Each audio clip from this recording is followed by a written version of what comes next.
must be our goal and our guide. And all that we strive for as a human family, dignity and hope, progress and prosperity, depends on peace. But peace depends on us.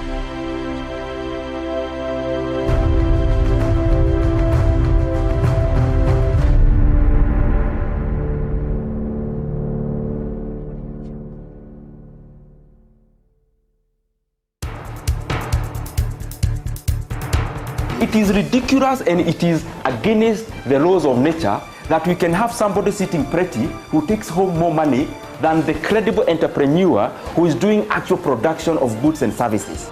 We always say it as it is.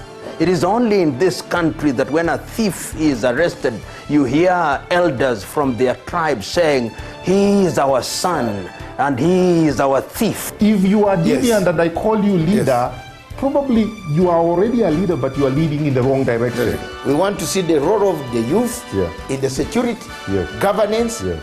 and development. The youth that I meet and work with here, you know, we call them the millennials and X's and Y's, this and that. They don't necessarily want to live like their fathers and grandfathers, Yes. do business like their fathers and grandfathers. They're more independent, they're better educated, and they're the ones that are making everything move in this region. We look at the issues, we talk about issues that impact people's lives in Africa. The African peoples themselves continue to cheer bad leaders, and because they cheer them on, they continue to be misled. Let me ask you, doctor, would you rather be somebody who does not enjoy so much freedom but you are rich? Yes. Or you'd rather be poor who you are actually imprisoned by the poverty itself? My goal is not to come here and say, I want the majority ownership, I want to own this, I want to own that, I want to do this. My goal is we all make money and we're all happy, and I help build a big business here. Punchline is for Africa, with Africa, from Africa.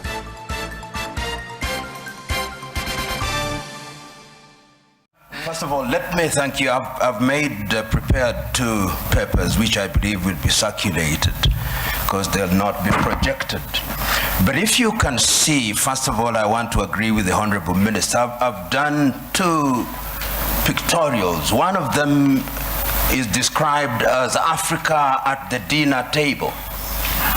And if you look at Africa at the dinner table, Africa is on a plate and it is meat. And the diners at the dinner table are France, the United Kingdom, the United States, the European Union, the Chinese, and progressively the Arabs. And my second picture is the African hotspots. It's not visible from there.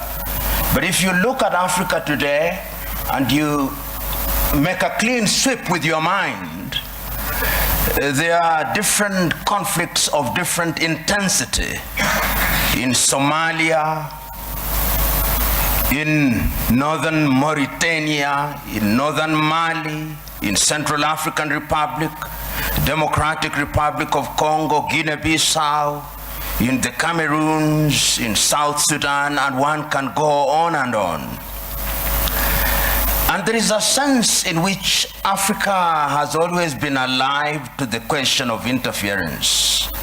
I will refer this audience, particularly those who are starting, to take time and read the 32 odd speeches that were made in the month of May 1963 by the then heads of states and government of independent African states, the 32 of them.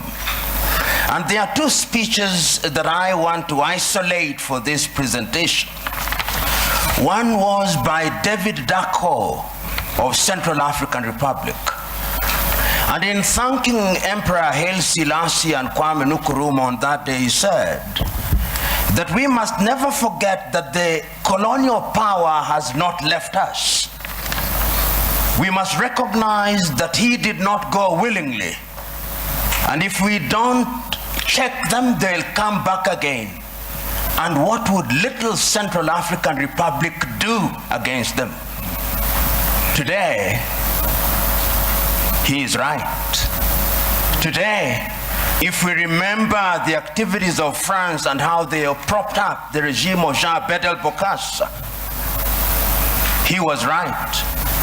Today, as the Honorable Minister has indicated, Africa remains the only continent in the world that is referred to in these terms, Anglophone, to mean that we are a sphere of our erstwhile colonizers. About 2 weeks ago, there was a meeting of the Commonwealth in London, England. And a friend of mine who is an Anglophile sent me the photograph very gleefully, saying this is a meeting of 53 equal states. I told him no. If it was so, why is it that the leadership of the Commonwealth is hereditary rather than rotational? In other words, in the minds of the British, her former colonies are still under her tutelage. And I want to submit to us that in the minds of what I'll call the conceptual West, they think they have a divine duty to instruct Africans what to do. True.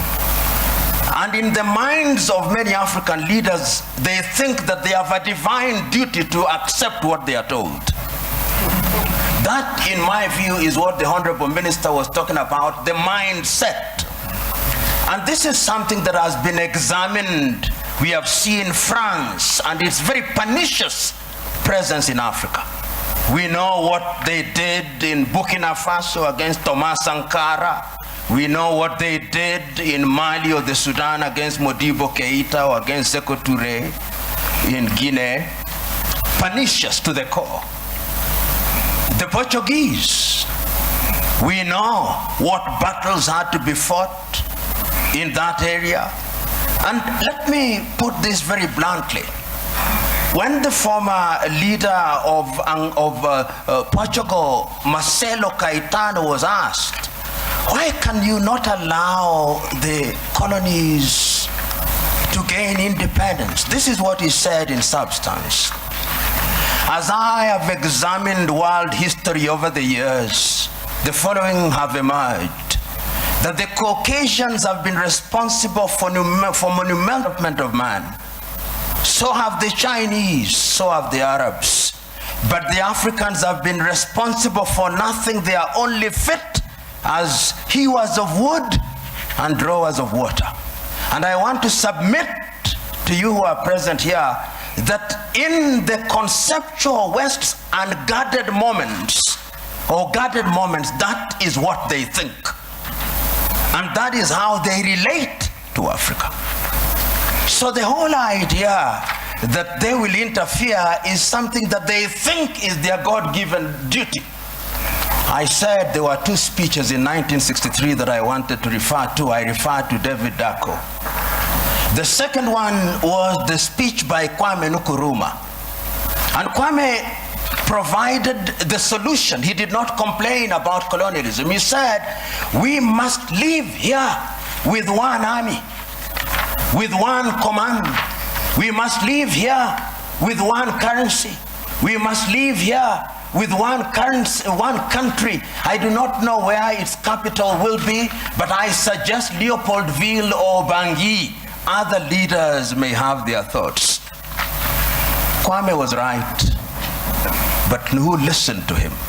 Several years down the line, and I've said it in my paper, there were coup d'etats which were engineered, there were mutinies which were engineered, and other forms of destabilization.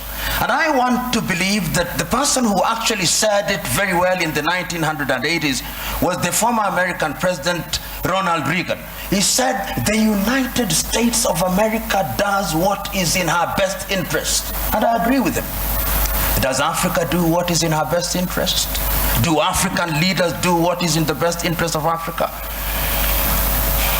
Interference will be there in very blatant and brazen ways and in subtle ways.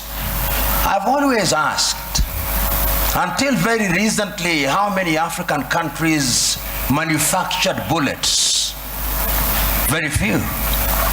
Until very recently, how many African countries, in fact, how many African countries manufacture jet fighters?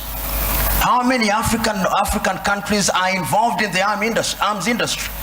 Some of the leading conceptual West countries which pontificate to us about prizes, peace prizes, are the leading manufacturers of landmines. And if you look at their foreign exchange earners, it is the military and security items. So they say with their mouths, what do they not believe in their hearts? In Kiswahili we say, vita vya panzi furaha ya kunguru. That when the locusts are fighting, it is the joy of the hawk. Because when they kill each other, they get the food easily, dead. It is in the best interest, I dare submit, without fear of contradiction, that the elite in the conceptual West does not want Africa to stabilize, despite their assertion to the contrary. And you'll see it in every country, because conflict is a major industry. Today, you look at South Sudan and the many peace conferences that are being held, but if you ask who supplies the arms, who provides safe havens, it is the conceptual West. And when I use the term conceptual West, I'm saying that it extends to countries which are geographically not in the West, like Australia or Canada.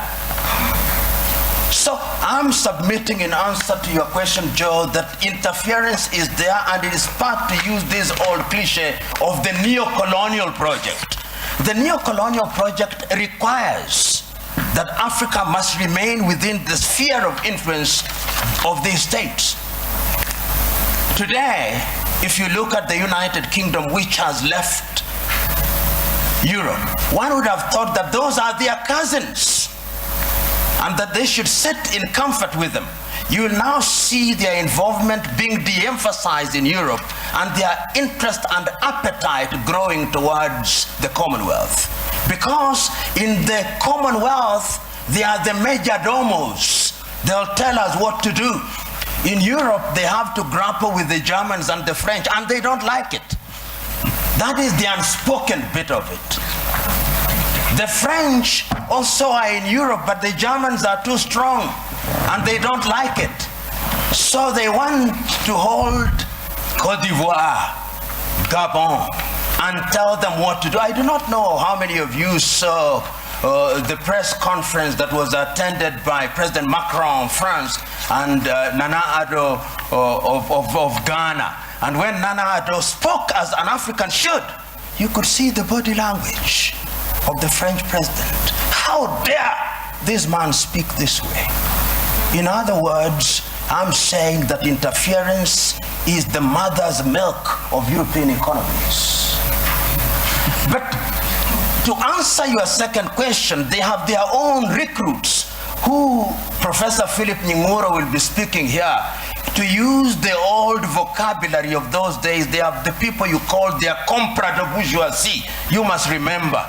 The comprador bourgeoisie are Africans with black faces, but essentially they are doing the bidding of these powers. They are the ones you'll find them in different spheres. And they will be present. They are in your cabinet, but they are actually representatives of the foreign intelligence agencies of those countries. We know this. If you look at the declassified papers from the United States, we now know that some of leading cabinet ministers in many African countries were working for the CIA or some Western agencies. So you are sitting in cabinet, and in these days of the mobile phone, they are possibly texting their masters in Europe and America.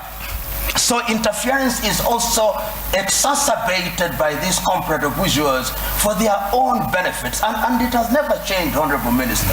In the early days of slavery, they gave some of the chiefs mirrors and alcohol. Today, what they give them are flats in Paris or in Dubai, and that is what makes them undermine Africa. The third mode of interference is through institutions. Look at the competition as it is now. There is a new entrant into the market that is called China. China is very subtle. Many people wrote the obituary of Rwanda in 1994.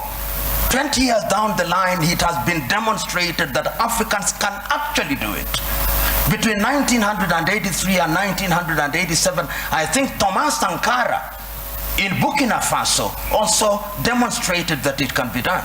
We saw in Somalia, despite their problem. So my prescription is African unity.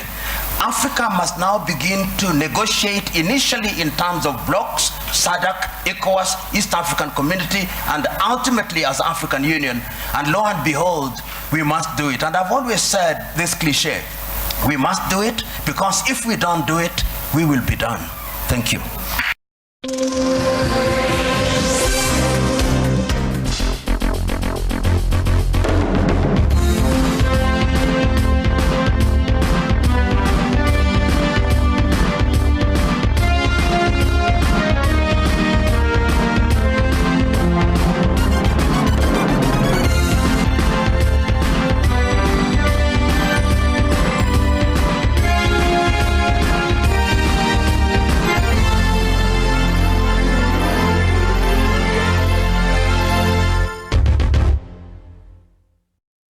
Indeed, a very good morning to you. Thank you so much for joining us this morning. This is Good Morning Africa. My name is Miriam Gutu, and we're coming to you all the way from Nairobi in Kenya, East Africa. And we thank you so much that you could find time to join us this morning. I'll start the show, and then later on, as I proceed, Dr. Matsanga will join me, and the topics that he'll be looking at once he joins the set is the continued judiciary wars in the Kenya judicial system, and also in the Diaspora dispatches, we'll be looking at do elections in Africa have a safeguard, and we'll have the study case, which is South Africa, who just went to their elections on Wednesday. And so far, we see that the African National Congress Party, the ANC, is leading by the votes that have been counted, which is the majority right now. And so there have not been so much, chaos and violence that is normally experienced in a lot of African elections. And so what is it, and what model of elections really can work for Africa? Because you see that in South Africa is working very well. So should the rest of Africans adopt that sort of electoral process? I don't know.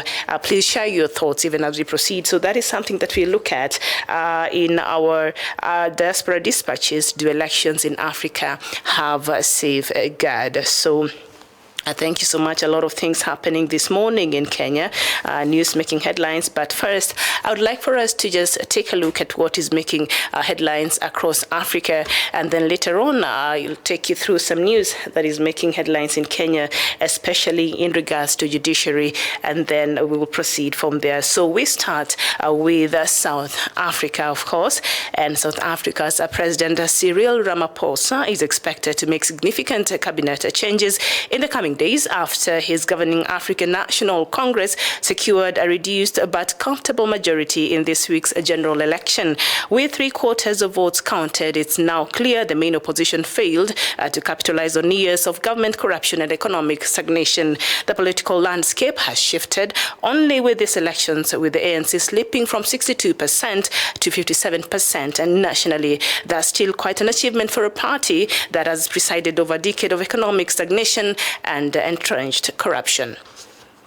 And we go to Zimbabwe, where vehicles and farm equipment belonging to Zimbabwe's former president, Robert Mugabe, are set to be auctioned on Saturday in a possible sign that his family's business empire could be in financial trouble, the state-owned Herald newspaper reported. The Daily quotes an advertisement that ran on Thursday in the media by a local auction firm that announced plans to sell off about 30 vehicles, including a Mercedes-Benz C-Class, a limousine, and also a Ford Rangers.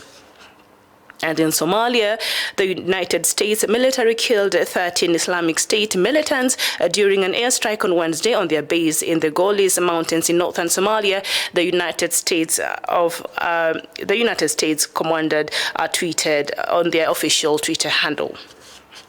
And in Liberia, a spokesman for Liberia's President George Weah has confirmed that the government withdrew the funds of donors without their approval, but insisted that the money partly used to pay salaries will be returned and accounted for. Isaac Solo Gelbe made the admission after a leaked letter written to Mr. Weah and signed by 9 ambassadors put the spotlight this week on how the government had withdrawn donor aid kept in accounts at Liberia's central bank. The letter urged the government to immediately return whatever funds had been taken, and it was signed by ambassadors of the European Union, United States, UK, France, Germany, Ireland, Japan, Norway, and Sweden. And in Ghana, 10 members of a separatist group in Ghana who plan to declare part of the country Western Togoland have been freed on bail, while 7 others were remanded, police has confirmed. The group, who call themselves Homeland Study Group Foundation, have been campaigning for a breakaway state for over a decade now. A total of 81 of its members who were arrested, most have, however, been freed. And a British man convicted of being in possession of bomb-making materials in Kenya has been sentenced to 4 years in prison. Jermaine Grant has been linked to Samantha Lainsworth, and the so-called White Widow, a wanted British terror suspect and a widow of one of the 4 suicide bombers who attacked London on 7th July 2005.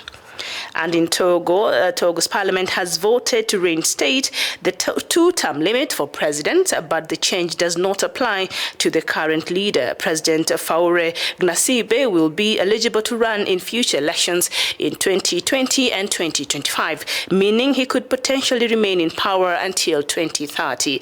Opposition politicians wanted the new curb to apply to President Gnassingbé, but the ruling party proposal won out. And in the Democratic Republic of Congo, the DRC may soon be eligible for badly needed support from the International Monetary Fund if it allows an agreement by China to restructure debts owned by the Central African nation. Congo has been under financial distress since 2014, and this new development could likely give Brazzaville the breather it needs. And in South Sudan, South Sudan's President Salva Kiir said on Wednesday that a 6-month delay agreed with his rival for the formation of a unity government has not enough time to resolve outstanding issues. So that is just the latest in a nutshell of what is happening this morning in Africa. And we start, of course, with South Africa, where, of course, they had their elections on Wednesday. And right now, as we can see, the ANC party has secured a reduced majority, but still they're the ones who have, they're comfortably majority in this week's general election that happened, of course, yesterday on Wednesday in South Africa. And the ANC party, as much as it has secured a lead, but still it has reduced the number in parliament. And so the political landscape has really shifted very much. And this year's election slipping from 62%, which it had in 2004 elections, to 57% nationally. From whatever votes that have been counted now are about 70% of the votes that have been casted. So anyway, should anything even come up, I don't think it will change the dynamics of the votes, how the standings are in terms of how the performance of the different parties in South Africa. Remember, this ANC party has been in leadership and just after the end of apartheid, that's about 25 years ago, the ANC has been the party that has been leading, and this year they've been able also to secure that lead and to secure that majority, and that means President Ramaphosa, who, the electoral process in South Africa is quite different. It combines both the parliamentary and the presidential systems. It's quite a unique hybrid of an electoral system, and I will just get into that later on when we look at do elections in Africa have safeguards, and this electoral, system in South Africa, it seems to be working quite well. If that was election, say even in Kenya here, or the ones that we're expecting to happen in Uganda, or the ones that happen in the DRC, or just a lot of African states, or the ones that happened in February in Nigeria, you know, there was a lot of chaos in some polling stations, and even a few people lost their lives. It's normally a matter of do or die, but so far in South Africa, we've not had so much coming in terms of electoral violence, of post-electoral violence or chaos or things like that. So you tend to wonder, maybe, I'm not sure, but maybe we should adopt a system that works, you know, for countries, because this seems to be working very well in South Africa. Can other Africans, you know, adopt this sort of election? Because I think that elections in South Africa, the way they are, it's not like the winner-take-it-all situation in Kenya, and so maybe that's why it's never do or die, you know, when it comes to the elections and the leadership of South Africa, and so that is something that we will look at in depth. And remember. The three major leading parties, the first one, of course, was ANC, which gathered over 62% of the votes. And last time, of course, this time it has 57%. Last time it had 62. In 2004 elections, it had 62%, but this time it has reduced to 50. It has 62 now, it has reduced to 57%. What it has gotten from this year's elections, remember, not all votes have been counted, but majority of them has been, so we could just go with that tally as we have received it right now. And so it's leading in that. And of course, ANC is leading, followed very closely by the Democratic Alliance Party, which is mostly considered like a white people's party. You know, it's mostly considered white. And being that, since its inception it was founded in 2015, and its first black leader, you know, it was founded in 2010, and its first black leader was elected in 2015, and his name is Maimane. He was the first black leader, African leader of the Democratic Alliance Party in South Africa. So it is the official opposition party, followed by Economic Freedom Fighters, the party of Mr. Julius Malema. Remember, Julius Malema was the leader of the youth in the ANC until he was expelled in 2013. He went and formed his own party, EFF, the Economic Freedom Fighters, and it has been a force to reckon with. And, you know, Julius Malema, as you know him in his true nature, he's very, you know, lax fit and just speaks his mind as he wants. And that, and his rhetorics, you know, in fact, in terms of land reclamation and the land reforms that are now going on in South Africa, that is a very key issue that Mr. Cyril Ramaphosa has had to deal with even in his other term as a president of South Africa, because the EFF was suggesting that when the president introduced, or rather the ANC said now it's time for land reforms in South Africa, and they took a lot of the land that, you know, the minority white farmers owned, and gave it, they wanted to redistribute it. I think they were still working on the mechanisms of doing that. It's not completely done. They're still in the process of doing that. And so the EFF, the party for Mr. Malema, was suggesting, you know what, we don't need to pay these people back for the land they took. And so we just need to take the land and just redistribute it to the black South Africans. And so he takes very controversial, stands a lot of times, and he's never afraid to speak his mind. Very fiery politician there in South Africa, but this year his party did not do very well. And of course, the opposition failed massively to really, to take advantage of the poor leadership in the ANC party and the leadership since 25 years of its leadership in South Africa. There's still a lot of South Africa youth who lack proper education, who lack job opportunities. There's been economic stagnation, and of course, the corruption has been massive, even in the leadership of ANC. So the opposition failed actually to take this money matters and to speak about them in a way that could resonate with the people and maybe offer them solutions as to if they were to be elected, how they would change these dynamics of these issues that really matters to the people of South Africa. So they failed to really capitalize on that. And so the ANC still gets the majority with 57% of the votes that have been cast this year in the elections, the just concluded elections in South Africa. And remember, nearly 27 million people went to vote in this year's election. And so that should be that. And all right, so we move to Zimbabwe, where vehicles and farm equipment belonging to Zimbabwe's former president, Robert Mugabe, who is 95 years old today. I think he celebrated his 95th birthday in February, I believe, and they're set to be auctioned tomorrow on Saturday in a possible sign that his family's business empire could be in a financial trouble, the state-owned Herald newspaper reported yesterday. This is not very good news for former President Robert Mugabe. You would think after years of being in power, you know, he had accumulated enough, which just a few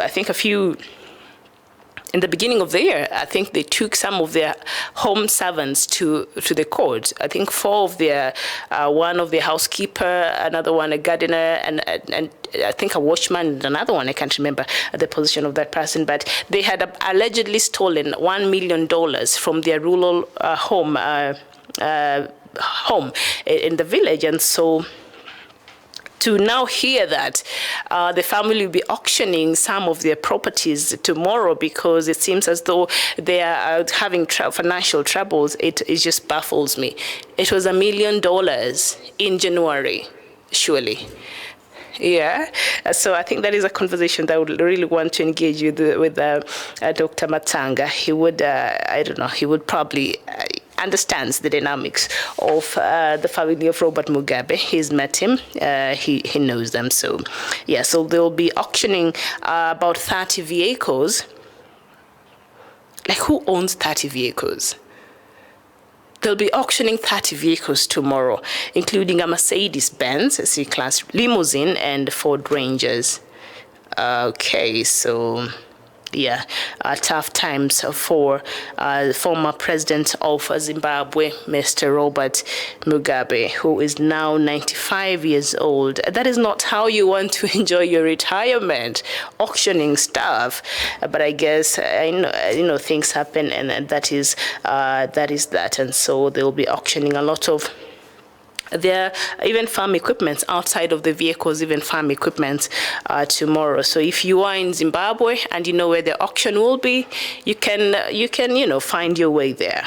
And maybe you can give us the details of what is really happening. And if you have any information, please share with us, and we'll share with the rest of our viewers. Thank you very, very much. So yesterday, the United States military army killed 13 Islamic State members during an airstrike on Wednesday on Wednesday in Golis Mountains in northern Somalia. Yes, United States has been doing a good job in terms of killing the Islamic State militants in Somalia, and they do it very quietly. You just receive, what they do is they just release a media briefing after they've already done the job. And so, yeah, I think they're very good in that. And so in their latest offensive against the Islamic State militants, they managed to kill 13 of them on Wednesday. Okay, Nongchu, you're saying good morning, Africa. Good morning. Miriam, good morning to you, and thank you for joining. And of course, Dr. Matanga will be joining me shortly. And you're saying you're watching from Esu in southern Cameroon, Ambazonia. Can you let us know what is happening from Ambazonia this morning, please, Mr. Nongchu? Could you inform us what is happening in Ambazonia? Oh, you have some news for us, and you're saying news from Cameroon, where the Prime Minister of Cameroon paid an armed visit to Ambazonia, bringing along a couple of women who pretended to be Ambazonians. They will stage supposedly Ambazonian boys or freedom fighters handing over plans to be condemned to death, while they stage as fighters will go home freely. Who does this group want to fool? I think it's just yesterday I read the news from Ambazonia, and Mr. Paul Biya was sending one of his ministers, is it Interior Minister? I can't remember exactly who, to the Ambazonia from the 14th to the 16th to just go through the northwest part and and the other parts of Ambazonia and try to speak to the leaders there. I don't know about what. And so, is that the meeting you are referring to? Please clarify that for our viewers. But thank you so much, Bismarck Bura. You're saying at least Zimbabwe should be taking care of the father of independence, yes, Robert Mugabe. Yeah, probably they should learn something from us. Kenya, after 24 years of Moi's rule, he was not exactly the best president of Kenya, as we could look at that time. By the time he was leaving power, I think we were done with the former president, Toritish Arap Moi. But after Kibaki came into power, and even President Uhuru Kenyatta followed after Kibaki, I think nobody has been wanting to go after the former president. I think the country and the current leadership sort of made peace with the former president, Mr. Moi, and we seem to be okay. So sometimes, yes, and we have respect for him.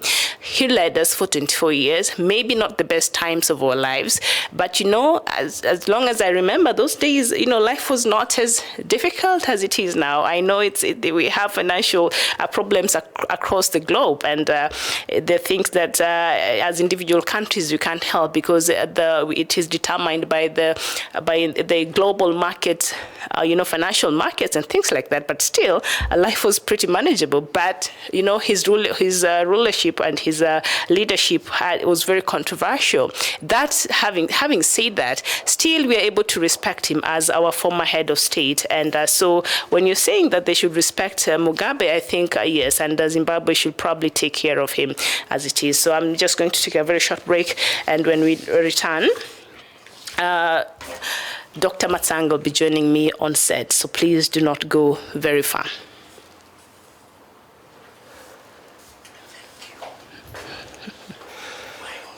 Yes.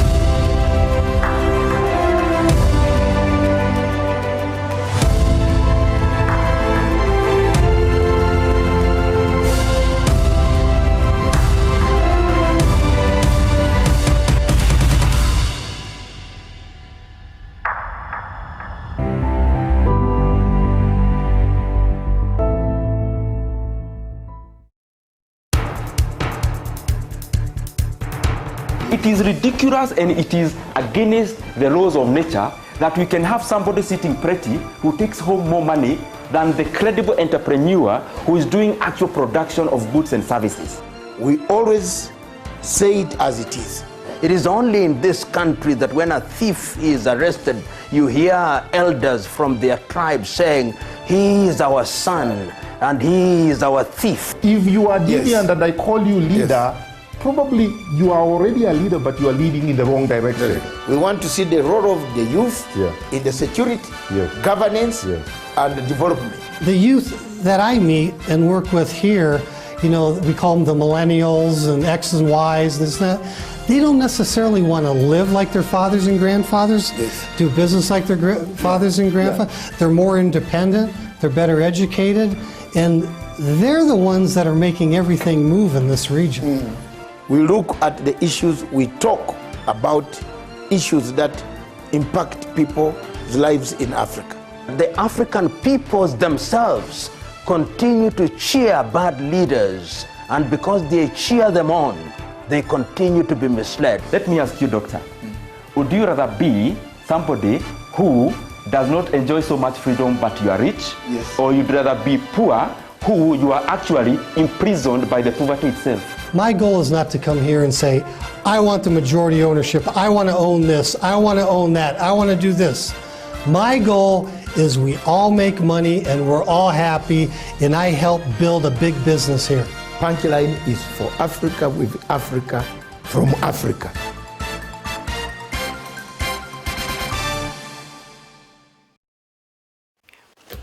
Welcome back, and good morning to you. Thank you so much for joining us. That's about 41 minutes past 11 a.m. East African time. This is Good Morning Africa from Nairobi, and now I'm joined by Dr. David Matanga. Welcome. Thank you very much, yes, my sister. My voice is gone. And why the voice is gone is because I shouted when Ojienda collapsed. I just want to tell the people of Africa, thank you very much. Our partners in South Cameroon Broadcasting Corporation, thank you very much. I have been struggling, and I will struggle, I will continue to struggle to preach the gospel until the judiciary in the Republic of Kenya changes. There is one point that Miriam made while I was listening from the background. The question of reconciliation in Africa. In Kenya, we had President Arap Moi. For 24 years, President Arap Moi helped to disorganize this economy, to human rights abuses, but Kenyans took up a step higher. That's why the democracy of Kenya is different. They have forgiven President Arap Moi. So the people of Zimbabwe, I'm not very comfortable to hear this today, and I want to appeal to President Emerson Mnangagwa that don't allow Mugabe to sell his property. Let the state look after the leader. I will not be very comfortable, man, if Mugabe was to sell his property in order to go for his medical treatment. I will be very annoyed, very, very upset. So please, the Zimbabwean people, the government of Zimbabwe, if this report is accurate, please reverse it. Your Excellency President Emerson Mnangagwa, I will take up a call later on after this show. I had not seen this. I will call you, or I will call Sibanda to tell him, don't do that. Forgive Mugabe. Forgive him. The nation will grow. In Kenya, they forgave Moi. He's the father of wisdom. Everybody, even the enemies, even the people he detained, go and meet him. Most of us, I cannot tell you the story of what President Moi did to us. He put us in a plane, in a cargo plane to get us out of this country. But we are not annoyed about him. Obote, ourselves, we were 120.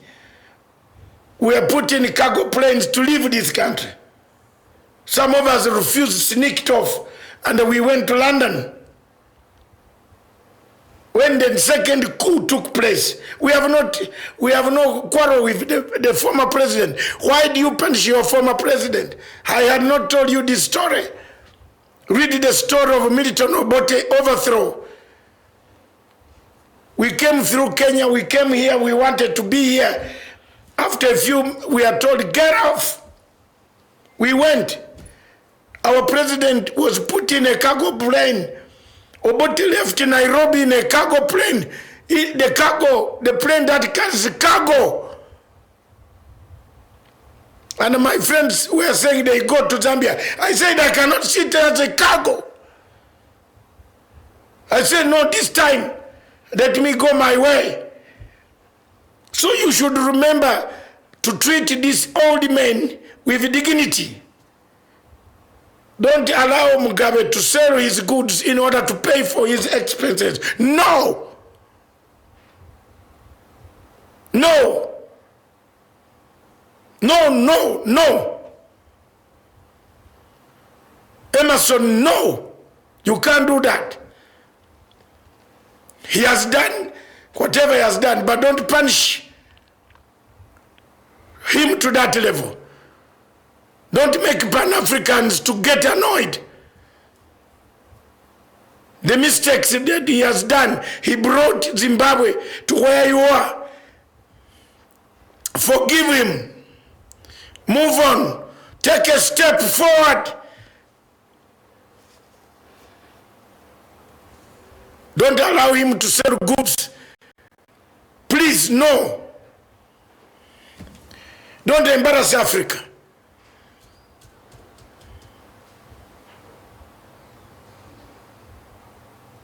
I will call you people. Thank you very much. Viewers back in Nairobi, I want to take this opportunity to thank the members of the Law Society of Kenya, that the struggle that we have waged on this platform, the struggle that we have waged on the platform on corruption has yielded some good results.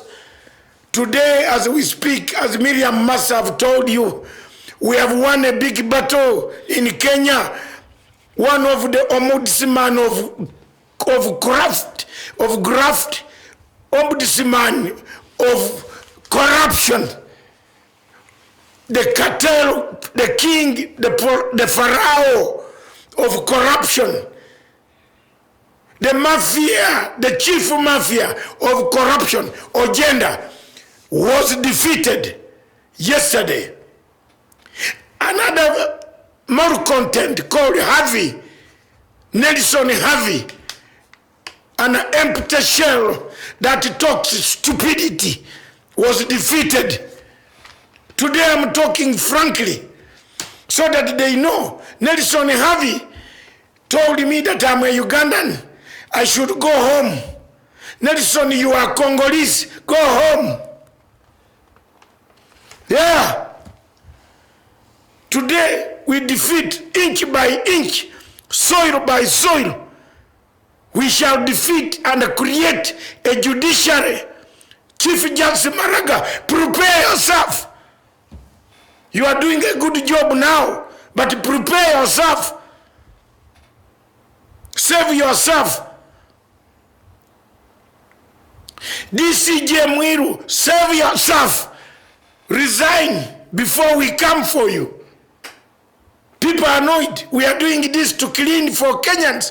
I might not benefit from the process, but Kenyans will benefit. They will come to bury me. Kenyans will come to bury me. Africans will bury me. They will wake up in big numbers to bury me. Because I speak the truth. The judiciary, Ojienda was a fixer, not a lawyer. That's it. Let's get rid of this. Let's help Uhuru Kenyatta to fight corruption. We have spoken and our voices have gone. You can see the way I'm speaking. Those who have been given responsibility on the judiciary work as responsible people. I was telling the Kenyans that there are judges who are corrupt. Now, am I vindicated? Am I vindicated? Hello? How many judges have fallen, Miriam? Over 4 judges under microscope taking bribes. I am vindicated. Hallelujah. And the 3 of them will face the tribunal. Yes. You can't have a court where even the Chief Justice has a petition. How? Let's have conscience. As Africans, return conscience. Have conscience in your heads. Hello? Hello? Just say things are very bad. Resign. Pack and go away. Come back later. People might even think about you and write good history. This is why these elections in our topic, elections in Africa, do we have proof, bulletproof? What was the topic? Do elections in Africa have a safeguard? Safeguards. And we'll look at South Africa. South Africa. As our case study, yes. Look at South Africa. Safeguards. Nobody's on the streets. Look at South Africa. Elections in South Africa have safeguards. Look at it. Because of proportional representation, people are not going to quarrel. Streets are not, there are no dead bodies now. No. No. But the rest of Africa in Uganda, we are already preparing city mortuary in an extension because we are going to have an election in 2021. Army chiefs have started preparing. How will they counter the few men who have united? Hello? In Togo, they have extended return term limits, but they said the man who is there now can also stand. Hello? Does Africa need elections? Tell me. Does Africa need elections? Do we need elections? Does Africa need elections? If so, what elections? Every country in Africa that is preparing elections is preparing pangas, machete, daggers. Look at the election of Nigeria. Nigerian election postponed 2 hours before the polling station opened. Can such an African country have elections? No. Why can't the people of Nigeria think of what other method they can use? Look at the elections in Cameroon. The former president in Cameroon himself, the former president in Cameroon, or not the former president, the current man, the senile guy called Paul Biya, who is senile actually. He's signing decrees without knowing which decree he has signed. Contested against himself. And won an election. Is that an election? When the leader of opposition said, but we are 2 of us in the race, he locked him up, beat him up. The guy is today in prison. Does Africa need elections? Do we have safeguards in African elections? The question of the judiciary in Kenya, the warring mafia, the state of corruption in Kenyan judiciary. Where is any African, any investor, any taxpayer in this country called Kenya? Therefore, it is very important for us to discuss these issues, break them down, find the way forward, and leave the choice to the Kenyans to make a choice. Yes, indeed, and it is rampant corruption even in our counties that now you see very shameful pictures like this being on the front pages of our newspapers. We have schools that don't even have, look at this. This is corruption, and they're given money, CDF. This county's cliff is where? Kwale. Kwale. And that governor is all the time in the Tanga group. They are called, the new tag for Tanga is Tanga Wanderers. In English it means Wanderers Club. This Governor Vuria is everywhere. Everywhere. Flying chopper from chopper. How can you have a school of this nature? In your own, your children go like this. Children sitting on stones. On stones. Their classrooms. And you have been given money. It's such a shame. Shame. Shame, Vuria. I'm really disappointed. Shame, Vuria. And your Tanga group. Mnatanga, mnatafuta nini? You have been given money. Why do you move here, there, there? Ingine ndi wanaweleka. What is it called? Keleweke. For what? There is a president in the State House. There is a president in the State House of Republic of Kenya. Is there a vacancy? Is there a vacancy? I saw some senator this morning. I gave her respect. But this morning, I did not give her respect. She was saying, because Uhuru is not in the race. So, you undermine him? You undermine the president? Then you expect the president to give you authority. Just play the 48 rules of politics. Don't overshine your boss. Don't. They get these musicians to go on the grid. For what? The votes are there. Jubilee Party as a candidate. And you are the candidate. Then you get worried. Just help the president to make sure that the hospitals are built, to make sure that the roads are built, to make sure that the children like this don't sit in a classroom like this and you travel and the governor flies with a helicopter to come to your rally and you are the deputy president and the children are sitting like this in such a classroom.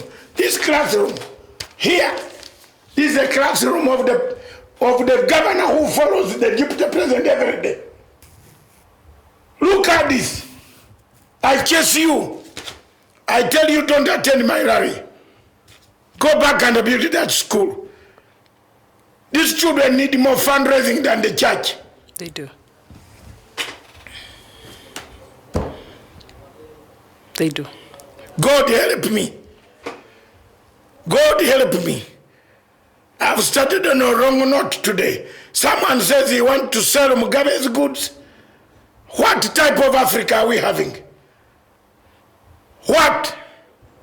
I didn't know this when I was in the house. I would have now quarreled with Emerson. By now, I don't care whether he's in cabinet or where. We have played a role to help him. Also, for 17, 20 years. He can't sell the goods of this man. Help this man, exclude the woman. Because the woman brought the devil politics. Zimbabwe is like my second home. And I cannot allow be a party to say that we were part of the people selling Mugabe's goods. History will not. Who is going to laugh? Who is going to enjoy? The imperialists. Hello? Those who wanted Mugabe to die badly are going to celebrate. Don't sell the property. Thanks God. In fact, it's good you brought it up. I will take some shot to call them. I want to call General Chiwenga. This is not what we want in Africa. Don't sell the goods. The auction is tomorrow. No, it won't happen. You'll see. You'll hear me. Yes, I've battled with Chiwenga. All those generals we have been together. You don't try it. Don't allow Mugabe to sell the goods. It will give us a very bad name.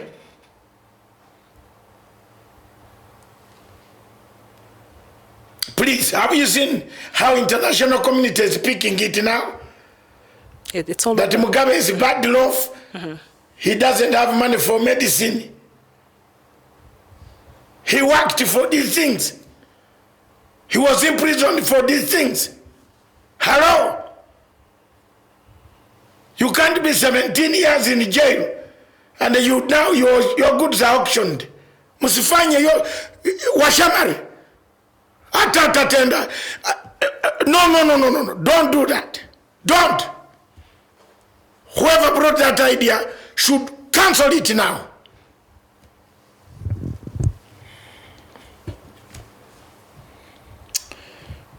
What is this? What? You want to sell Mugabe's things? What's the problem? Has Africa run mad?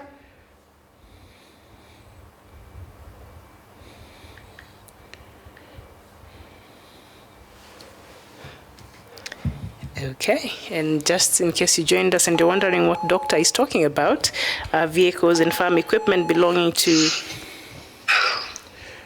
Hello, Shaman.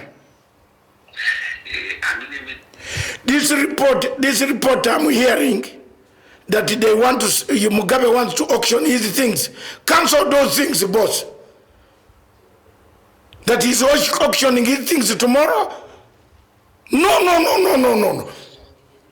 It is everywhere in the newspaper that Wazungu are enjoying. They are laughing at us. Cancel it. No.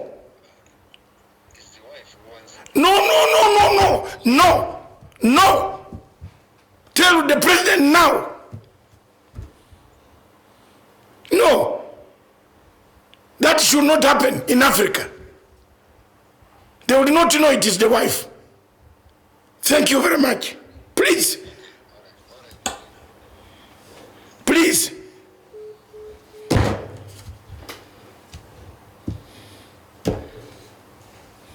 Thank you very much. I'm sorry. But I'm practical. They will not know it is the wife selling the things. If she sells, let her sell as Grace Mugabe. Not to use the Mugabe name. Let her go to her original name. But not to torture us Pan-Africans. This guy stood for Africa. This guy paid $1 million. No African president has ever paid $1 million to the African Union. If it is the wife, let the wife sell. Not Mugabe. Don't bring Mugabe name here now. And that's what I've told them now.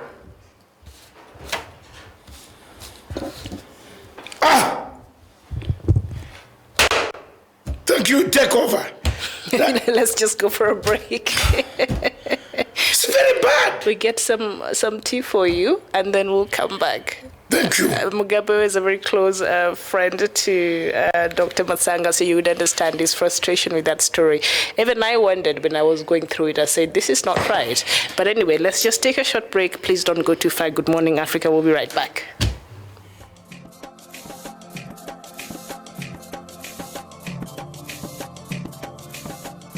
We discuss Africa. We see what ails Africa. And today, this afternoon, we want to see whether Sudan will permanently remain a sick child of Africa.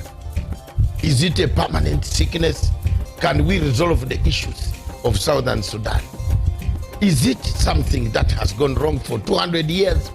There has always been a problem in Southern Sudan, in that great region, starting from all the way the Alimadi Wars and the rest of all what happened until today. Peace seems to be elusive. Why has UN taken slow action? Why hasn't UN set up a tribunal? We want to see a tribunal that will make sure that Southern Sudan people are accountable. Those who committed crimes against the human beings. 20,000 Sudanese perished. They are perished. They are not accountable. Nobody can account for them. And we cannot sit here, go on hammering peace agreements without mechanisms of accountability. If we set a tribunal for Sierra Leone, for Rwanda, for Camera Rouge, we need somebody to stand up for the poor masses, the masses that have died, the masses that continue to die, the masses that are being brutalized, murdered, maimed on a daily basis by marauding armies of both Riek Machar and Salva Kiir. There must be an accountability. You are not going to sit here and tell people there is no accountability in Southern Sudan. There must be a tribunal Why do we run to harass countries of Kenya? Put ICC on Kenya, put ICC on this country, put ICC on Central African Republic. Why have we delayed on putting a tribunal for Southern Sudan to find out who is killing, who has been killing, how they have been killing people? Let me speak for the people in Southern Sudan, the women, the children who have not gone to school, the children who have no medicine, the children who have nothing, who have been running since 2013, and the war cannot end because of two people. Let them face the tribunal. I'm not going to keep quiet as a Pan-African to see Southern Sudan being maimed, being tortured, being cut, dismembered, and we keep quiet and watch people got images of people, of malcontents singing to us in Uganda, in Kenya, in Ethiopia, in South Africa, telling us they have money. Let them face the international tribunal and tell the tribunal who gave them the guns, where they buying them, how they were killing people. Enough of is enough. Enough is enough for Africa. We have had enough. There is no need of that anymore. Enough is enough. And if people have died, they will not cry. We people who are left on planet Earth must cry for them. We must find justice for them. We must make sure that there are leaders who go on bragging on television stations all over the world, who are accountable. They must be behind bars.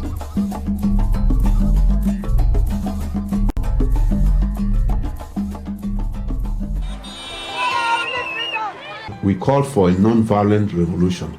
We call for a non-violent protest. We call for a non-violent march. This is what we are demonstrating to the world, and we have resisted Mr. Biya's army of occupation in our land, but this is a moment that we must continue to stand firm. Of this nation. Along with many other Cameroonians, many of you, as far back as the early 90s, and more frequently lately, I have insisted upon the imperative nature of genuine dialogue. Unfortunately, the government's solution has been cosmetic reforms and repression. Teachers, lawyers who raised legitimate concerns were either arrested or forced into exile.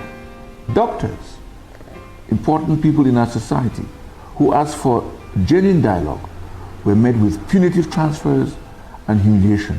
It is regrettable that the government hasn't learned from the past. We are ambassadors. We don't need anything again. The only solution to the matter is let the government solve this problem by giving our independent freedom. We have a territory of our own. We recognize international boundaries. We have a language. We have a culture. We have our own laws. We have everything that is required by international standards to be a people and a nation and a state. The UN must give us this right. We as a people, we have the right to self-determination, and we are determined to go our separate ways.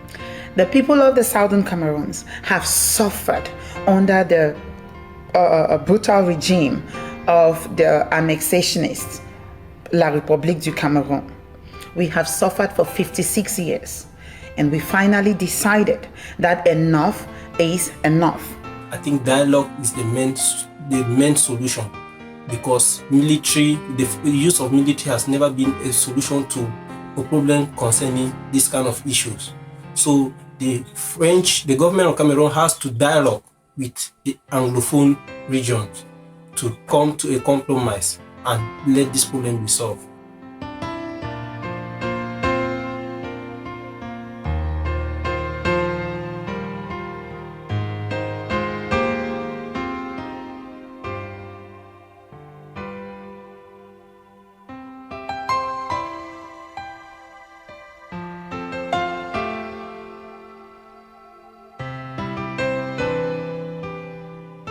Now, we want to inform the whole world Welcome back, and thank you so much for joining us. This is Good Morning Africa, 10 minutes past midday here in Nairobi, and we just took a very short break, and now we are back. And of course, Togo's parliament has voted to reinstate the two-term limit for presidents, but the change does not apply to the current leader.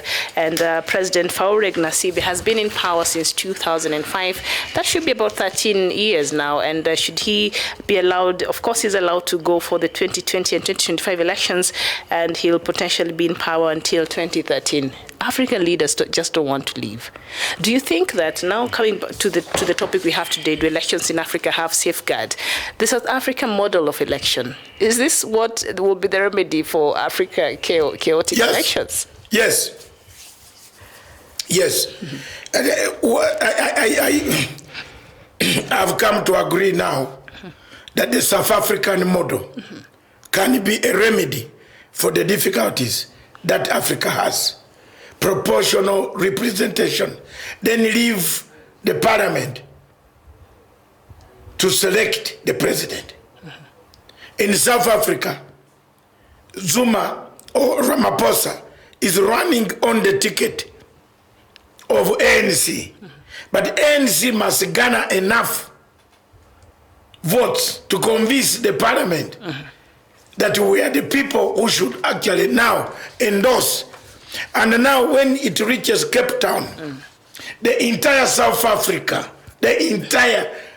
Africa in the parliament, including the red men in the red, the Malemas, EF, yes, they all come in parliament and endorse the president. Unity from there, disagreement, hot bullet, you can even fight, you can box each other in parliament, but you have an institution of presidency,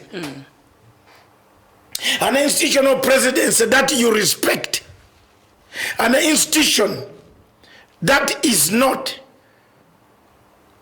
watered, belittled, mocked, besmirched, prostituted.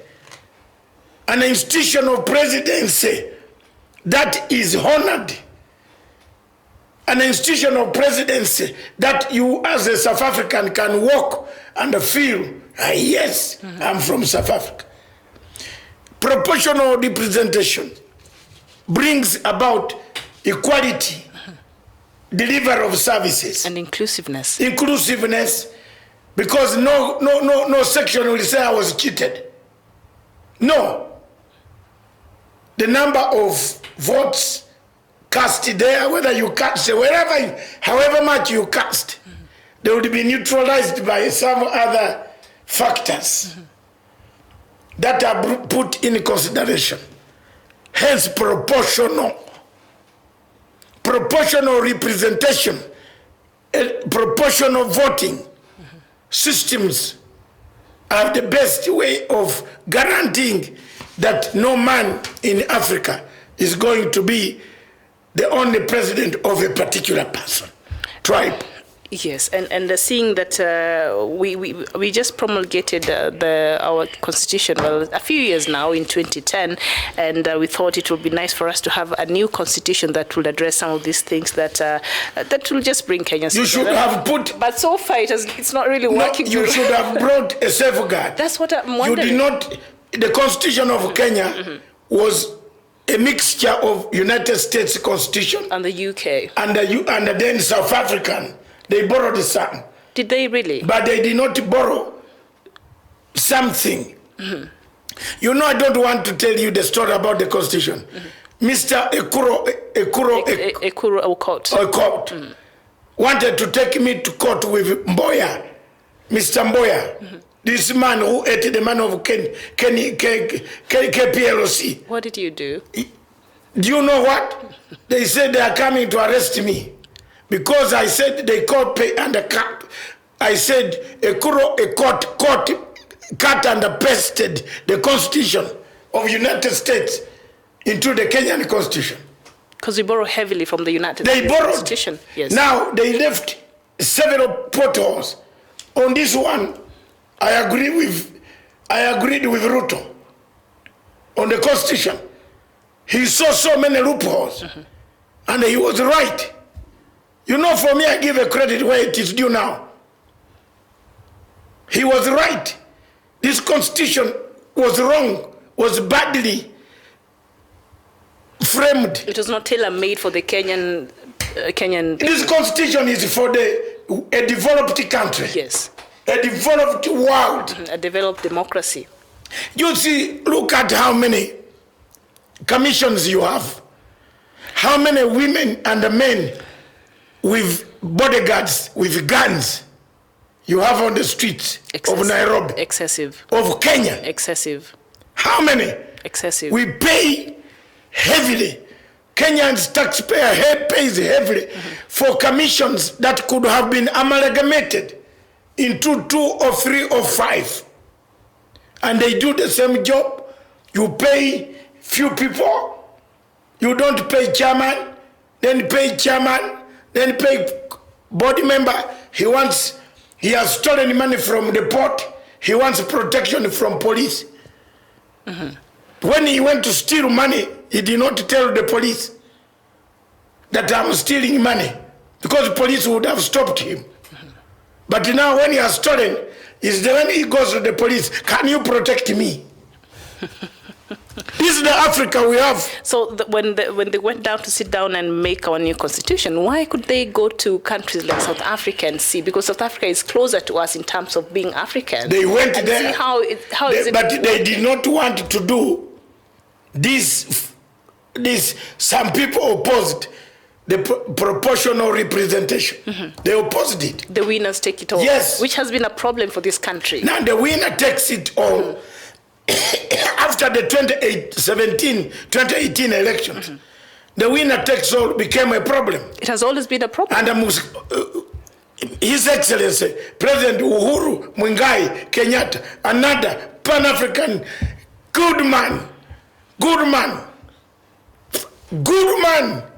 an African good man, shook his hand to save people from dying,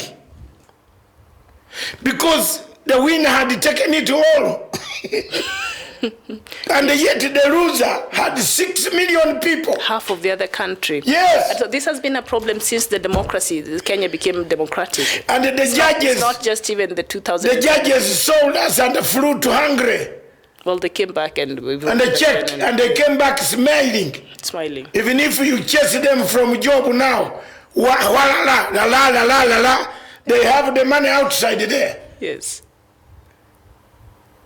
All NGOs that were surrounding the court, telling Maraga to nullify this election, all flew on the same KLM flight number 5272.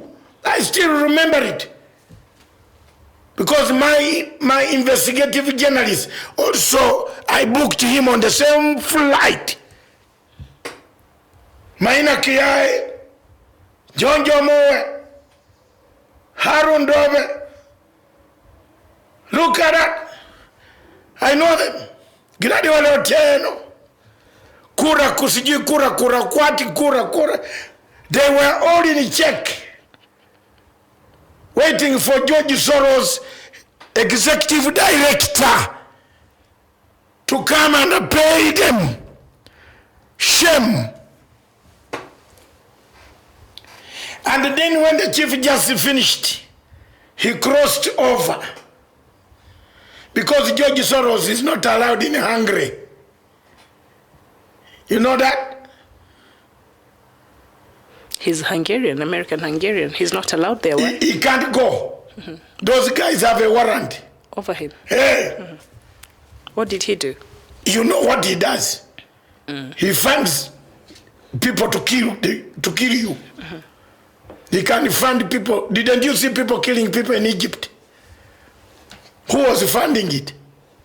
Didn't you see South Sudan? Didn't you see Khartoum? Who was killing it? Who are the people? Who is paying those guys? Clooney. George Clooney. And the Pendergast. George Clooney, Pendergast, George Soros. 3.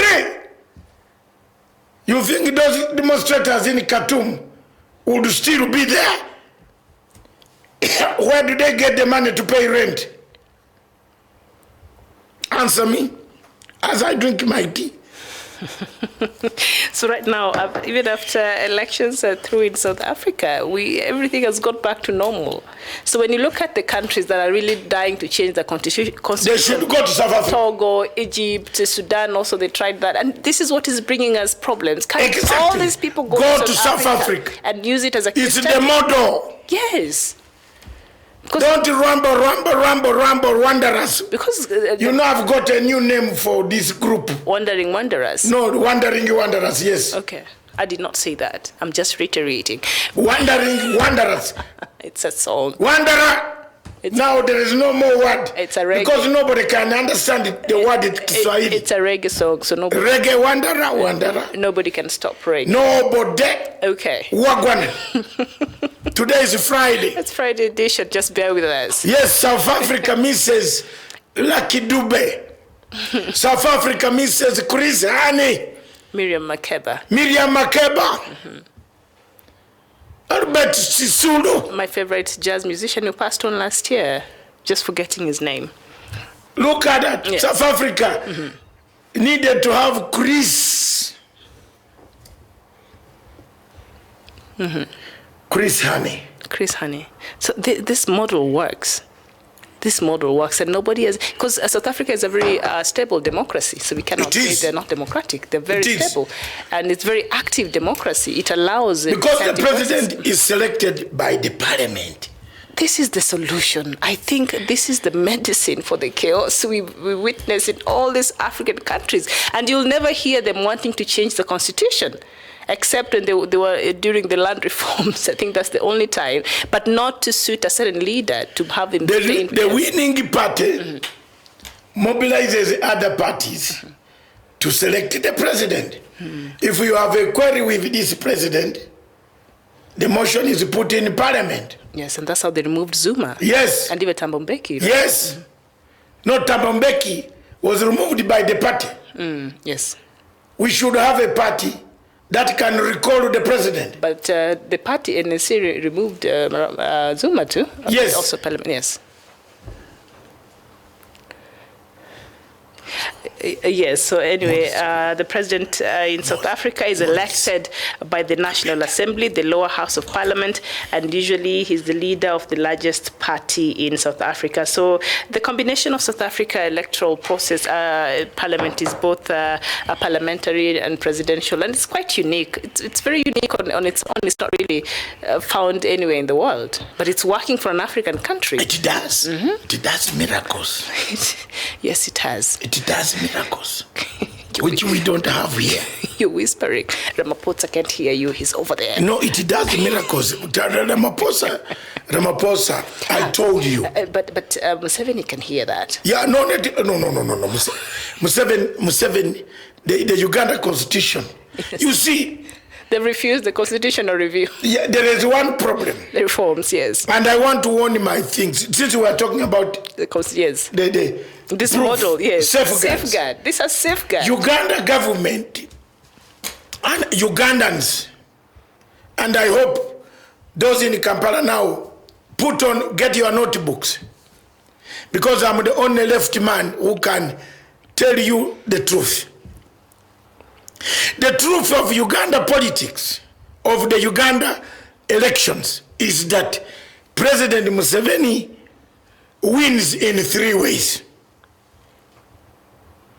Don't hate me, but let me tell you the truth.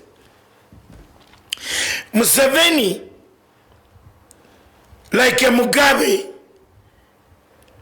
has the entire rural area, the villages, mashinani. It is very difficult for you to defeat Museveni in the villages. But it's very easy to defeat Museveni in the urban centers because of the hamburger eating men like Matsanga, Bob Wine, Bessie J. We are hamburger eating people. Nobody Mao, Mabihe, they all run around the cities. In the countrywide, this guy is a darling of the people there. Because we have not politicized, sensitized, that's the word I was looking for, the public as to why your check has passed and mine has bounced. Every 5 years, Ugandan parties take checks back to the people to ask. The Ugandans stick. But Ugandans have not been sensitized. President Museveni continues to sensitize the Ugandans in the rural area. That's one reason. He will beat them. Because they have not decided whether to be party of the election or not. Second reason why the Uganda elections have a problem is they are gerrymandered. Gerrymandered. Get this English very clear. Because I saw people Mama King, Mimiki, Mika, Makapap, Bogera Bogezi. They don't know anything. You just spoke in tongues. Can you? Yes, tongues. Translate that? Talk. Wanazungumiza. Okay. Porojo. Okay. Empty talks. Empty talk. All right. Elections in Uganda are gerrymandered. Constituencies are already demarcated in favor of the ruling party. Like we were here with the province. So if you have Nakawa constituents with 125,000 people, that's why President Museveni doesn't waste time in Kampala, because he knows Besigye and the FDC and others will win. Because everybody knows the taxation, knows the how much VAT, everybody knows how much was lost. Does the rural person in Karamoja know? They just want to see food on their table. Exactly. In Karamoja, Museveni has changed Karamoja into people who used not to wear clothes. They wear shirts and suits. Today, tell me how you refuse to give him a vote. They're the equals of Turkana here. While you cross over to Kenya, you found machine guns. In Uganda and Karamoja side, machine guns, Petier, Pulukoro, sorry, the governor of Turkana, what is his name? Nanok. Is ever drinking beer across while his people here are dying. While armed thugs come and take cows. Across Karamoja, peace, cabbages, carrots, onions, boreholes. The guy has done that way. Now, what he does, gerrymander those constituencies, cut the way. Nakawa has 139,000. Karamoja has 7,000 voters. You get my point? So tell me. That's the second way. The third way why elections in Uganda are difficult for opposition to win is opposition kill each other before they even contest. Lack of unity. Yes. And purpose. One thing I give Raila Amolo Odinga in Kenya is him.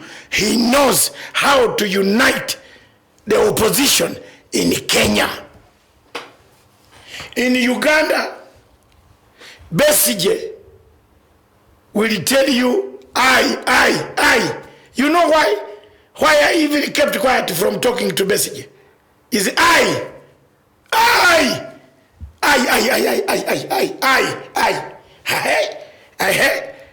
said I.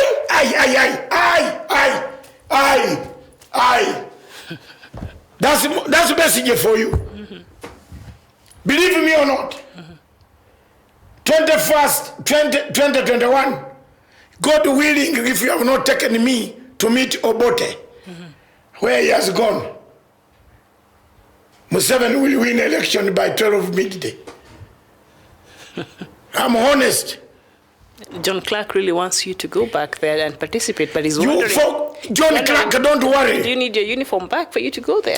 Yes. John Clark. You can't deal with this opposition. The current opposition in Uganda has a problem.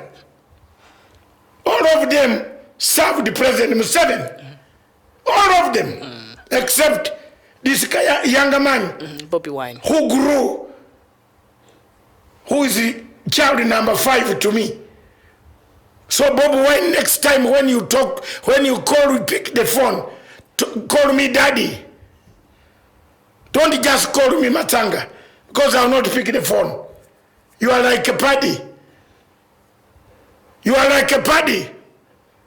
But you have done very well, but slow.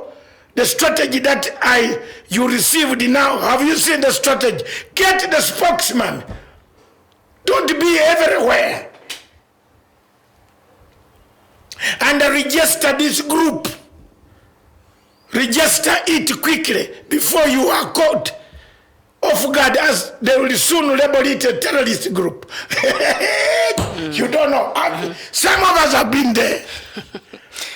Yes. So opposition in Uganda cannot think of safeguarding an election. That's the topic we have. Yes. Safeguards in election, like in South Africa. Yes. Today in South Africa, people are not on the streets. They've gone to work. They have gone back to open the offices. Yes. They voted normally. In Uganda, hala. In Kenya, hala. Nigeria, hala. Egypt, hala. Something must be seriously wrong with a lot of African countries. And how do we go out there to try and adopt something that might not even work for us? Or we have something that we could look at as a blueprint for some of... We are bewitched. There's something amazing. Do you know what Malcolm X said? About the black man? Yes, Malcolm X, before he was assassinated, predicted that the worst thing that can ever happen in the world is to tell a black man, to tell a black man the truth. Do you know what he will do? He will ask you, how did you know? You just go. Even your own house. Try to tell your husband that I saw a man robbing another guy here. Don't go out, it's like... Don't go out. He said, how did you know? How did I know? That he's going to rob me? Then you ask and say, Karl Marx, that's it. Yeah, thank you, my department. You are effective. Malcolm X. You have to be very careful introducing the truth to the black man who has previously had the truth about himself. Unaona hiyo? So we are so brainwashed that we can't even believe that we can adopt anything from another African country and work for us. You think so that it was rather go out there and get something that the case of those who were caught, can't even relate. Who killed Karl Marx? Who killed Malcolm X? Who? The black Muslims, because he moved even. Black Muslims themselves, but blacks. They killed Malcolm X. They did. No Muzungu got a gun to kill Malcolm X. The white people enjoyed Malcolm X's lectures and speeches. But the black man conspired to kill Malcolm X. He was a phenomenon at that time. So you tell me that I should do what? We should pay attention to our people. We have the wisdom sometimes. I've shown you 2 ways, Uganda election. The third one, final, is the government, the president, the NRM has structures. I speak the truth. Let it set me free. Let my friends in the opposition hate me. Actually, hate me. But you like me. Hate me. NRM has structures up to the grassroots. These parties of FDC and others are briefcase. They don't have structures. They don't have even agents. Agents. They don't have agents in every polling station. So guess what happens? Museveni wins. You can conclude.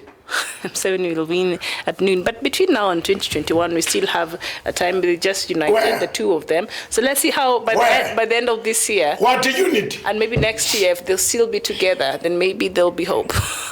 I don't know why NBS is not connecting when they bring these topics. They should open line and connect it. You also, NBS in Kampala, develop into an institution that has credibility. But they'll be shut. Are you talking about television? No. I'm telling you why.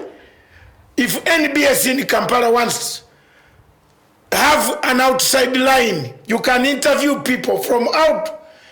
Because when you look at NBS panel. You know we are talking about Uganda, not Yes. Kenya. Here you can speak your mind, not there. I can't. Even there, people spoke. I saw yesterday people speaking their minds. They've started. Yes. Last time I checked, you'll be shut down.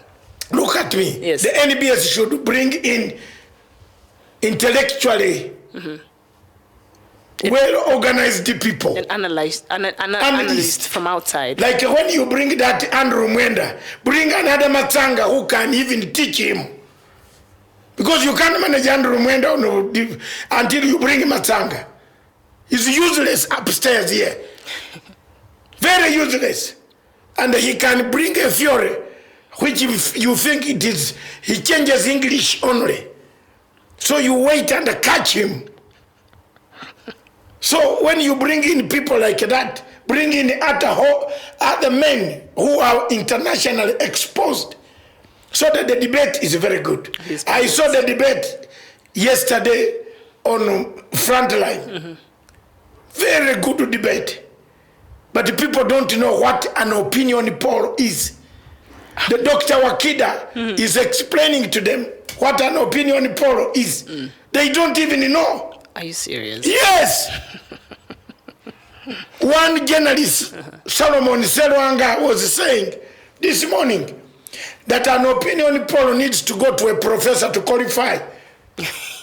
Are you serious? Is this a senior editor in this? Are you being funny, Doctor? No!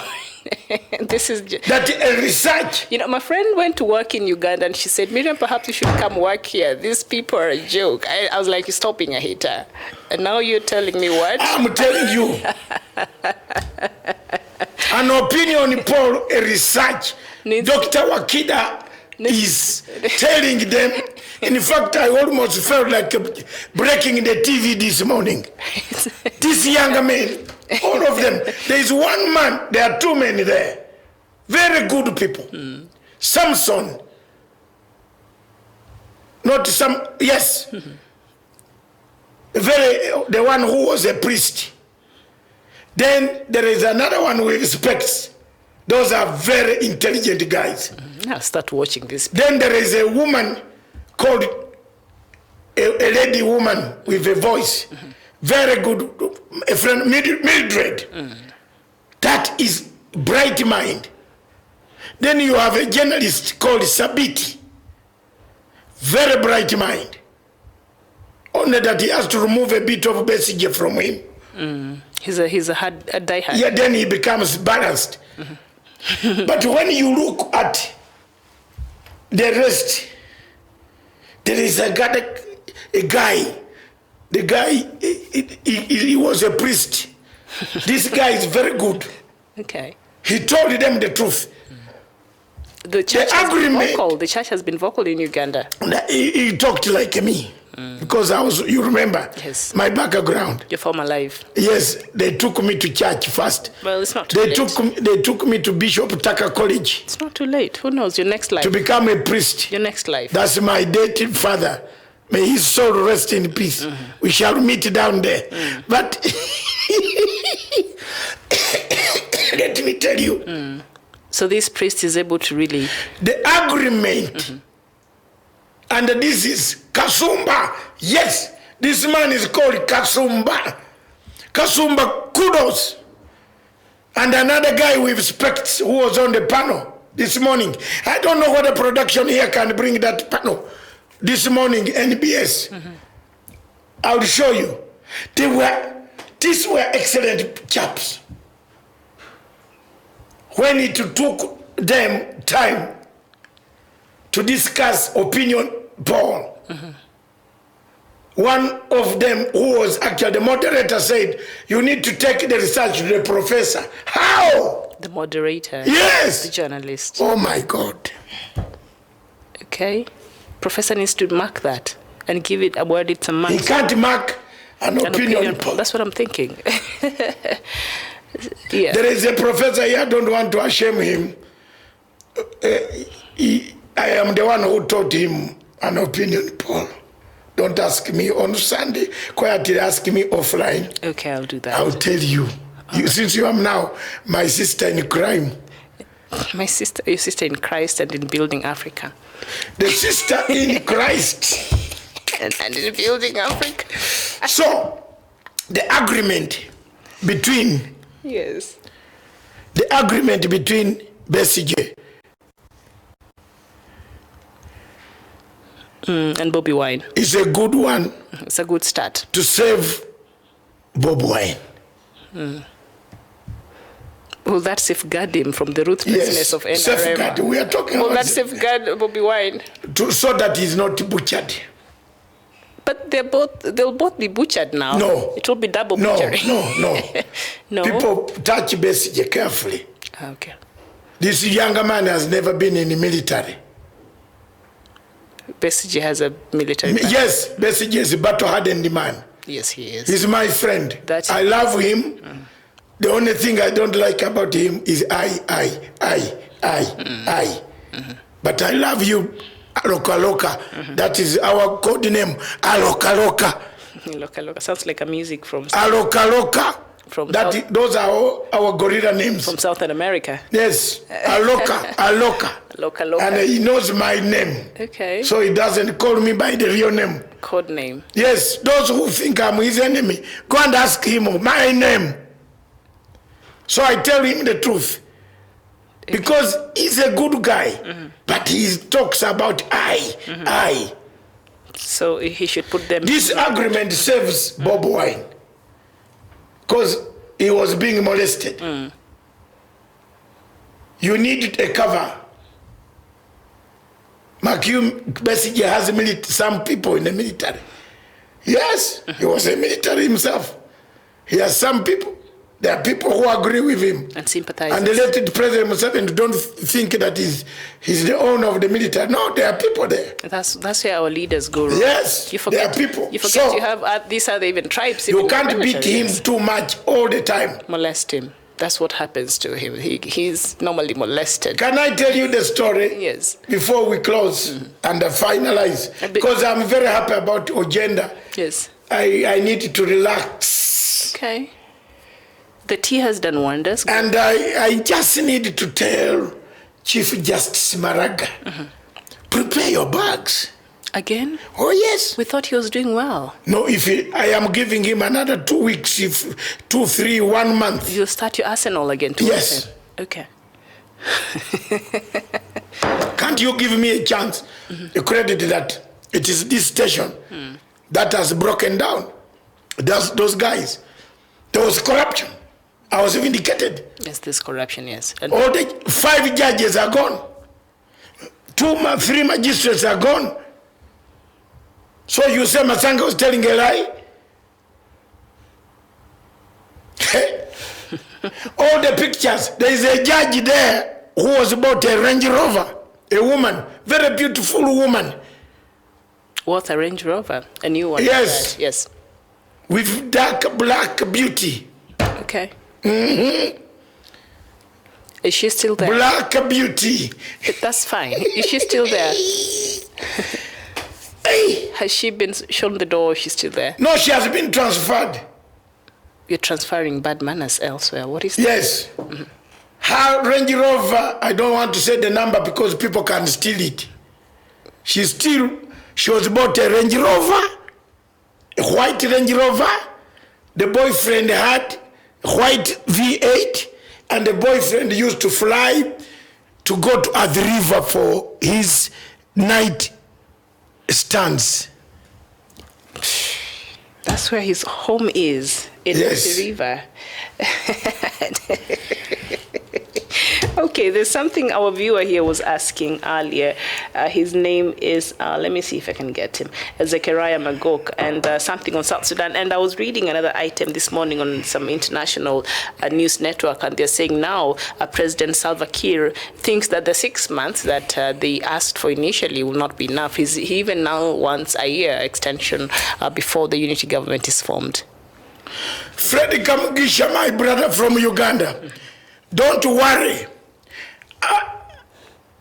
You see, when you have John preparing the journey for Jesus, there must be someone to prepare the journey. And the Kamugisha, you are one of those preparing my journey. Uganda will need a person intellectually exposed, internationally exposed, a person who can write a policy. And not sing lyrics. Not singing lyrics, not telling us about Bush. Oh, I was Bush, I was a doctor of so and so. No, you're a doctor, you can work in a hospital. Give the politicians what they studied.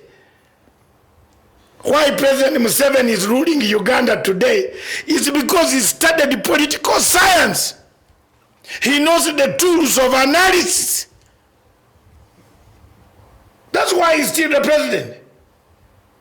Don't come from another profession and enter here. Spoil it. Don't spoil. Leave us who studied the subject. Yes, because we know how to handle the soul, the heart, and the stomach. Those three things are not the same though. Yes, they're different. The soul, the heart, and the stomach. We leave the brain to be handled by who? Doctors. You can't, if the disease enters the brain here, no politician can manage. We need a neurosurgeon for that. Yes. But for us, politicians studying political science, is you bring something that will make Riek Machar return. What is the incentive now? Kiir wants another year. No. What is the incentive? For him to come back. It's not there. No, it is there. Until... Can I tell you? Yes. Trabino. Magok. Is it Magok asking? Yes, Zechariah. Trabino. A UN tribunal must be set. You will see every rebel will return to Juba. Set it quickly. Riek Machar will rather die in Juba than to be picked by the tribunal. That's what we do. We are political scientists. Look at me. We think. We are conflict resolution experts. Look at me. We don't think like soldiers. At times you add a few of military tactics. Bring a UN tribunal. South Sudan, there will be no gun. Announce it that it will be in Arusha. Didn't I tell you about 6 months ago that there will be a tribunal? Shake my hand. The American friends are listening. There will be a tribunal. If you are playing with South Sudan, you are in for a shocker. They are about to get you. So if you say 1 year again, you are going to do a tribunal. Reinberger is just a bridge. You know, African leaders, I think President Uhuru should advise Salva Kiir to drop Rainbagger. Because Rainbagger is going to take Mr. Salva Kiir straight to the tribunal.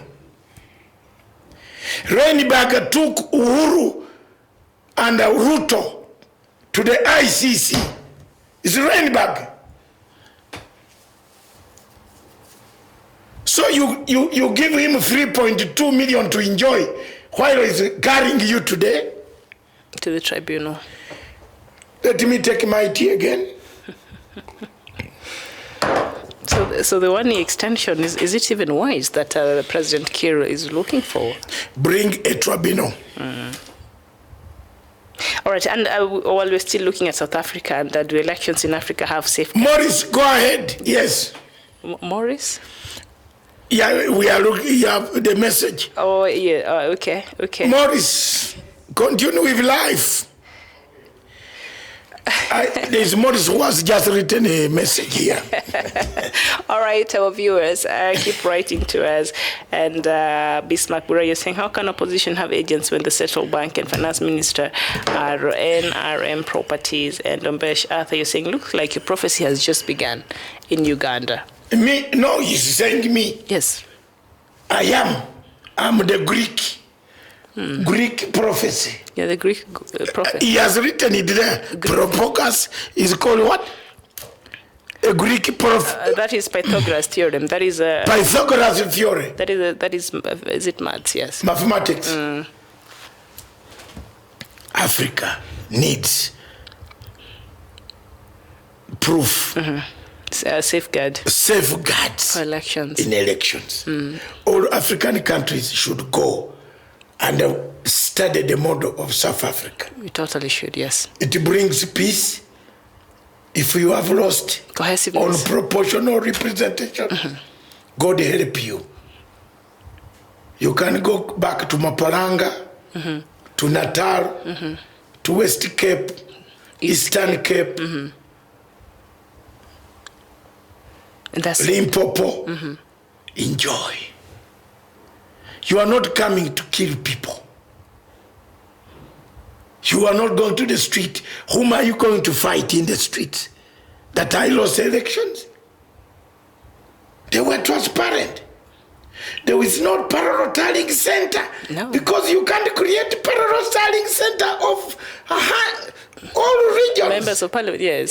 Yes. Because all regions, you need to have, even for those to pass in those regions, they must have a proportional representation. Yes.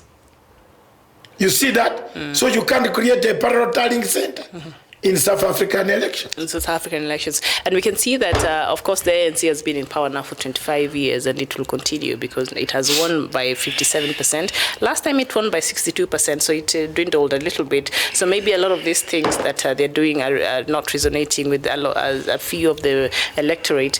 But has the opposition failed to capitalize on ANC's weaknesses of corruption, lack of jobs, and things like that? Which opposition? Lack of water in Cape Town. Which opposition? Yeah. Which one? EFF or DA, the Democratic Alliance Party, and the economic fighters, freedom fighters. My sister, my beloved sister. Yes. Which opposition? There's no formidable opposition in South Africa. Where is it? The Democratic Alliance. That is formidable. Malema is a French puppet. And the DA, don't be shocked that you know they were defeated. Yes. They lost quite a lot. They came a distance third. Yes. They lost. With all, I told you, what did I tell you here? Now you give me another 5? How many 5s have I given today? Several to make it even in 2,000. Okay. As long as you and I are here. I agree, all right. Because I told you, Malema is a French operative using George Soros' money, harping on populist fury. But in the background, George Soros is funding Malema. Full stop. Let's finish the program. Let's finish the program. If you didn't know it today. Yes. Malema has no money. of his wrong. That's why he's becoming number 3. Because you have seen DA, more blacks have won seats in Democratic Alliance. It is considered a white party. Yes, but they have gone there now. Yes. Because they cannot go to shield in Malema's puppet civil society, open society foundation, funded is what? EFF. Yes. Economic Freedom Fighters. Populist. The whites in DNA don't want to remind themselves about what happened in apartheid. They want to move on. They want to move on. ANC does not want to remind itself on apartheid. It has moved on. But the rainbow country has been together. Malema uses populist. How far can Malema write a position paper for Africa? Ask Malema to write one position paper theory on how Africa can change. He can't write. He will employ people to write, then he come to read. Or he'll ask Mama to give him a sign, you know. That also. So we cannot go on electing people who know music. Play music. Cheza on Coronation Day. Don't come into, yes, you can fight like a Bob Marley, but Jamaica was already a middle income earning country. People understood, but even they killed Bob Marley. Because music, the message is very powerful. Use the message in developed world,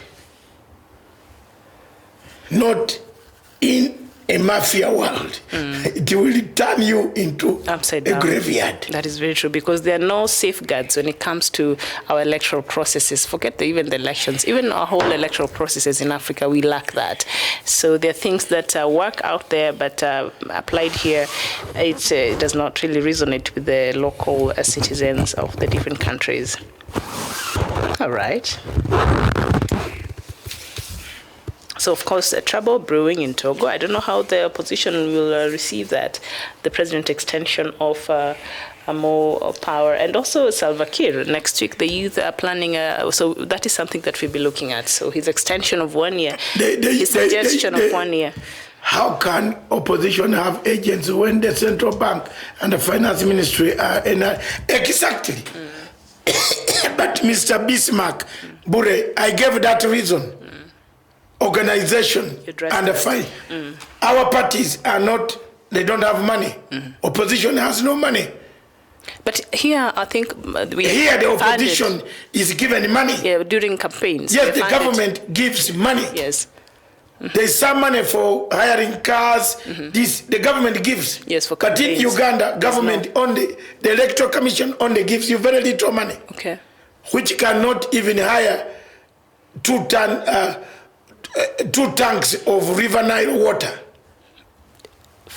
Okay, well, I don't know why anyone would need 2 tanks of River Nile water, but... Because the water is not anywhere there. Oh, okay. You need it for irrigation. But for campaign purposes. Can you believe of a governor who is all the time flying with the deputy president of Kenya? Yeah. And he has left classrooms to look like this? Flooded. And children sitting on stones. And these children, you know, the most unfortunate part and very unfair for these kids, they'll be expected to compete the same exam with other children from other locations and other parts of the country. It's very unfair for these Your children. Excellency, Deputy President, Dr. William Ruto, please, tell this governor not to work with you anymore.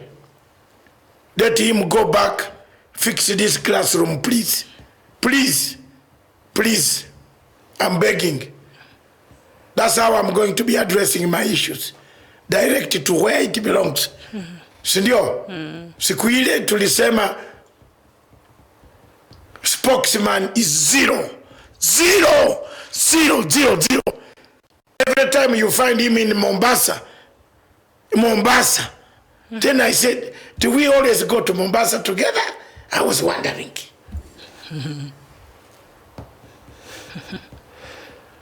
We hope something will be done about those sorry state of the classrooms in not just in Kuala, even in Turkana. It's very sad. It is very sad. It's very unfortunate. Thank you very much, Mr. President. Thank you. We wish you a good weekend. Some of us have over-talked about Ojienda and the judiciary, and our throats are broken down. We shall look for hot water. I don't know whether there is a doctor here on the show who can tell me what I can do to get the proper medicine.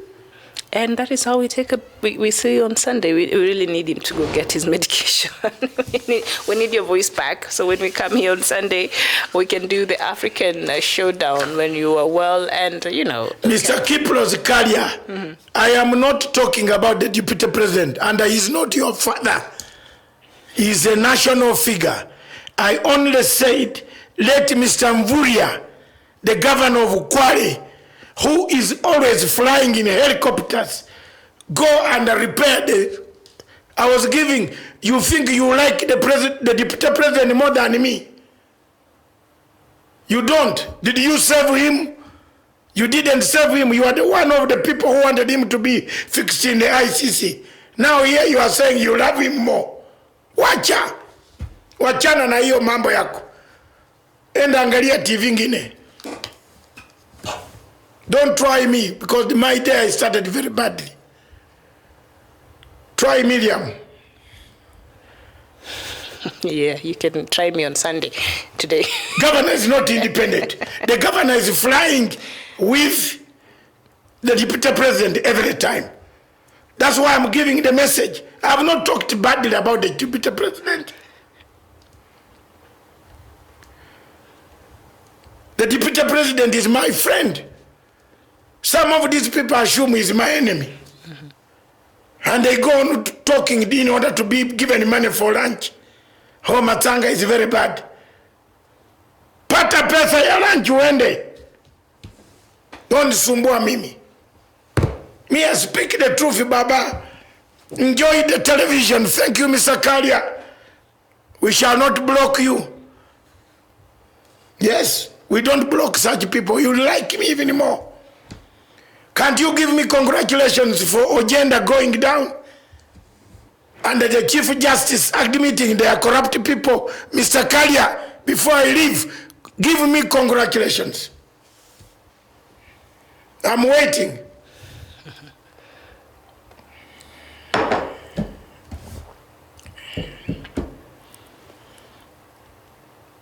Thank you.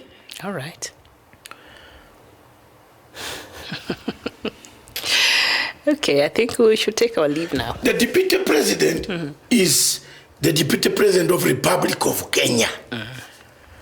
We are not against him, but there are certain things that we must address, because every time when the president goes to the coast, Mr. Mvuria is very close. So for such a school to be seen on national papers, such a photograph embarrasses us. Don't assume everybody hates the deputy president.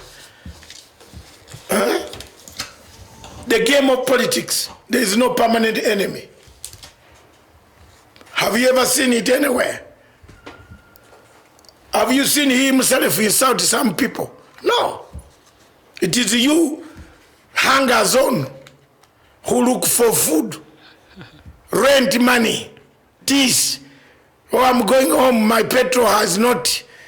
I'm going to the Rift to see whether I can organize. You go on looking for that money.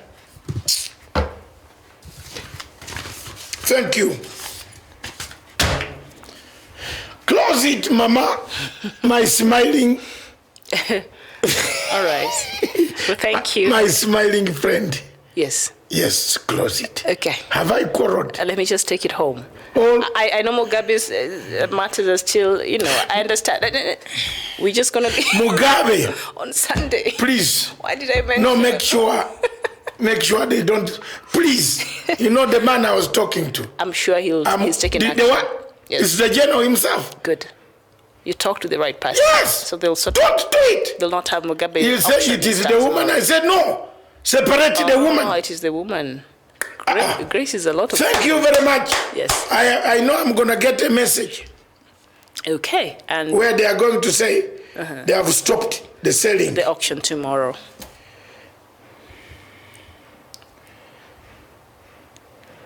All right, our viewers.